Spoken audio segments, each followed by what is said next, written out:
more news from the combine. Asked about DJ Jones, John Lynch said it's going to be really tricky to re-sign him. I think everyone expects him to draw interest and get a nice he's like 27 years old. He's a really good starting nose tackle, 2-down player, but he actually gives you a little pass rush when he's on the field. I mean, I'm not surprised. We talked about this, and it seems like they're going to hope Javon Kinlaw can replace him. I think they need more than a hope of Kinlaw and his knee being good. I think they also need to address his position in the draft. This is important.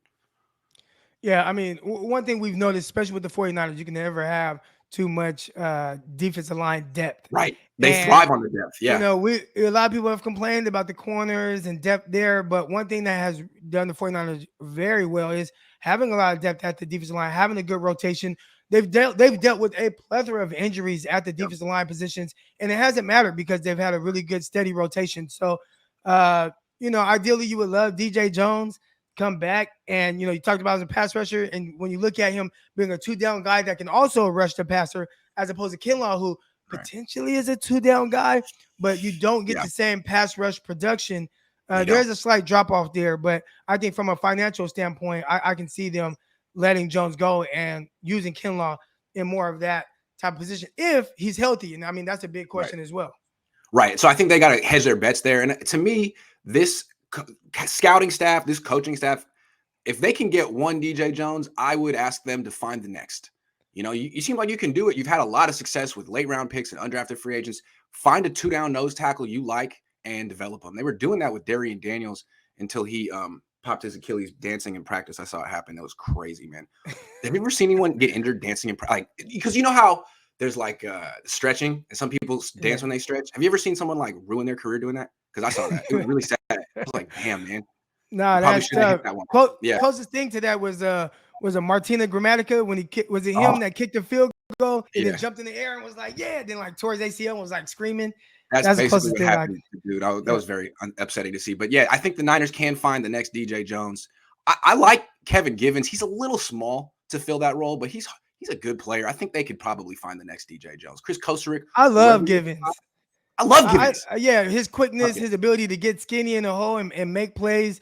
Initially, I mean, we talk about the Kinlaw interception for a touchdown against the Rams a couple years ago. Well, who got the pressure on that? It was Kevin Givens putting the pressure on Goff and making him inaccurate, get rid of the ball before he wanted to. So, yeah, Givens is always someone who feel like anytime he's on the field, he pops up, man, and makes some plays here and there. Absolutely. Sean says, what is it like for a corner after giving up clutch or big plays? How do the other corners treat you? How do the coaches talk and treat players in the game? That's a really good question. Do they Oh, come up and say, do they leave you alone? Do they come up and try to give you advice or a pep talk? How's it work when you give up a big play in a big moment?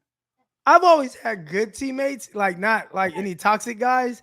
Okay. So, everybody's Okay. pretty much uplifting because you got to get through the Okay. game. You Right. can't get down on yourself, and it has to be next play.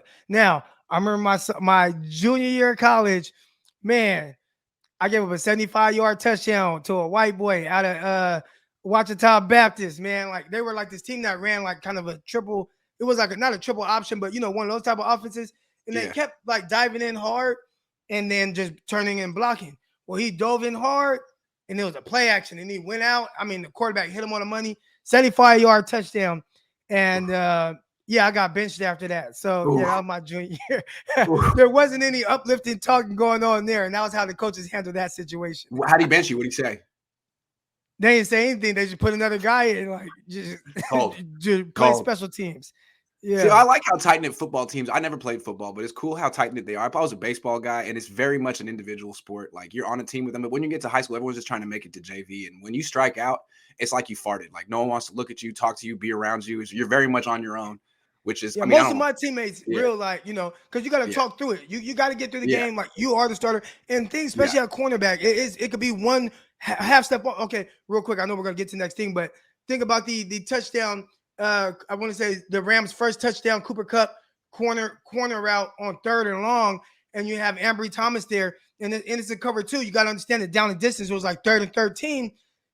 Show body presence on the corner route. You could rally down and make the tackle, and all right, like it's a learning lesson. I'm pretty sure somebody they got on the iPad, they looked at it. Look, show your body here. You could rally down, and you could do this, and it would discourage him from throwing the corner route. And those are things you just gotta learn. It's just unfortunate to kind of learn that in the NFC Championship game.